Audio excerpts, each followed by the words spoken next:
Justin Jefferson gets the new deal. 4 years, $140 million. Ruiz, let's start with you. What did you think when this news broke Monday morning? I mean, I didn't really think much about the money. I was like, yeah, that makes sense. He's the best receiver in the NFL. He's the only receiver right now outside of, I would say, Tyreek Hill that could take over a game. And we've seen that on multiple occasions. Like, my mind can't erase the Bills game from 2 years ago where he single-handedly brought Minnesota back. And I literally mean single-handedly. He was making one-handed catches. He brought him back in that game. And the thing is, if you look back at that game, Kirk Cousins didn't even play well in the fourth quarter. That's how good Justin Jefferson was. As long as the ball got within 10 feet of him, he was going to make a catch. And that wasn't like a one-off thing. Like, he was doing that throughout the season. He's been doing that. He was doing it throughout the first half of the last season. There isn't a weakness in his game. Like, I don't know what you could point out. He can deal with press. He can be in the slot. He can go out wide. He can affect the game underneath. He can affect the game over the middle. He can affect the game intermediate area. He can go deep. He can make stuff happen after the catch. He's just a great route runner and a great wide receiver and a great catcher of the football and a great playmaker. So you can't overpay a guy like that. He changes games. And so I have no like positional value take on this contract whatsoever. Austin, what about you? What'd you make of this deal getting done at this point, and whether it means anything or whether it's just ho-hum, yeah, expected it, let's move on? I think that it was bound to happen, right? I think no matter where you are in your team building, level, right? Like, obviously they just added JJ McCarthy. They still have Sam Darnold there. There's people talking about maybe they're competing for the starting role. So your quarterback position is relatively unsolved, right? We don't know who is going to be the guy in Minnesota. They're going to try and make JJ McCarthy the guy, but they don't know if he's actually the guy or a future franchise quarterback. Moving on from Kirk Cousins does not change the fact that Justin Jefferson is the best or arguably the best wide receiver in the NFL. The exact type of player you have to pay whatever he wants. And it turns out whatever he wanted was to be the highest paid non-quarterback in the NFL. I read from multiple reports that it was very important for him to get ahead of the Nick Bosa $34 million average annual salary. So he gets to 35. He has a lot of this money front-loaded in guarantees.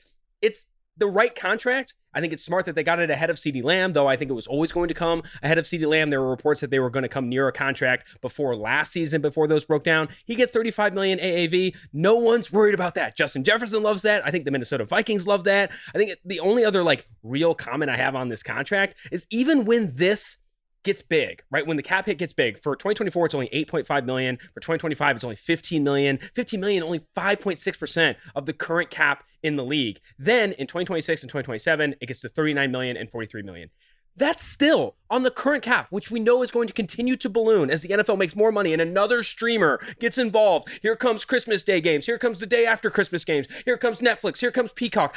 You're going to get more money, right? That 13% number is going to be 12 and then 11. And then this deal is going to become a value because the NFL continues to make money hand over fist. People forget 93 of the 100 most watched television programs in 2023 were the NFL. 4 other ones were college football, and then one other one was the show that came on after the Super Bowl. So the NFL continues to eat. And as it eats, the cap gets bigger. Making these contracts has never been easier. The only problem with contracts now is the player good? And as we know, Justin Jefferson, the best, if not arguably the best receiver in the NFL.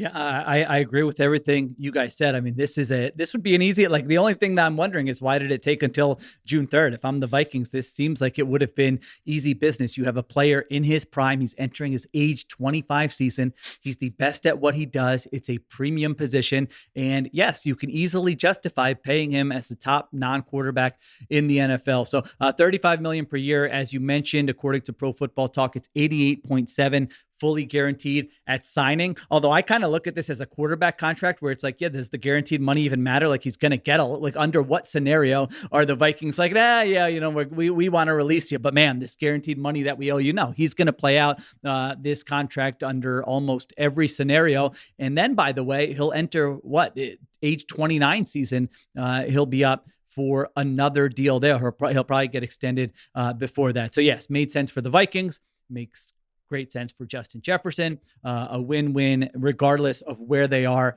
in their franchise building timeline here. I had one more way into this conversation that I wanted to ask you guys. Justin Jefferson, I think the most common tweet I've seen talking about this contract is, man, he was taking one pick after Jalen Reagor, the former TCU receiver that did not pan out in the NFL. And then he was taking 2 picks after K'Lavon Chaisson, the edge defender out of LSU, the same team as Justin Jefferson, who has not panned out in Jacksonville.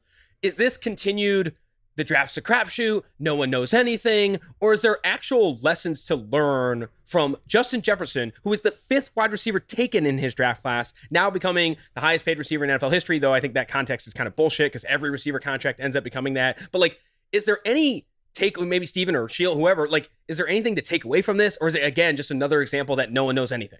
I'll say that I think I had Jefferson as like wide receiver 7 in that, before that class. I had like, I forget who was in that class. It was Devontae Smith, Jamar Chase, and there was one other guy. Reagor, Ruggs. Jalen Waddle was in it. Ruggs. Yeah, Waddle. I think it's sort of similar to my take on evaluating quarterbacks, where it's just so hard to translate stuff, especially with that team, that LSU team, where Jamar Chase is on it. Jefferson's obviously on it. And he was playing in the slot. He was like playing in a role that he didn't necessarily have to play. And there's no way for us to know that on the outside looking in. So I think the one takeaway from this, especially from that perspective, the draft evaluation perspective, is that like, I don't think we should assume just because a wide receiver played a certain role in college that that's all he can play. And I think we need to actually pay attention to what he was doing on the field. That's like a lesson that we should already know. So I don't even know if we're learning that from Jefferson specifically. Yeah, I was covering the Eagles at the time and infamously defended, oh no, Reagor is a good prospect. Like this is fine to take him over Justin Jefferson. I don't know if there's a way to delete any and all records of that now. Maybe on my vacation, that can be a project for me. Honestly, since then, with wide receivers, I want production at the college level. Like if you're not, I don't like taking a guy in the first round, especially where I'm making excuses. Oh, the quarterback play was bad. Oh, I want production. And if I can get production in the SEC, like a guy who just balls out in then it's like, I'm okay missing on that guy. I'm not saying that's going to be like the easy formula, but I feel like the more and more I thought after about, all right, why did I screw that up so badly? I was like, don't overthink it. If a guy is a monster at the highest level of college football at wide receiver, and you take him and he doesn't pan out in the NFL, you can live with that rather than overthinking it and saying, oh, well, this guy is better at this X, Y, Z and didn't have a good quarterback. So that was the lesson I personally learned in a very embarrassing fashion there, to answer your question.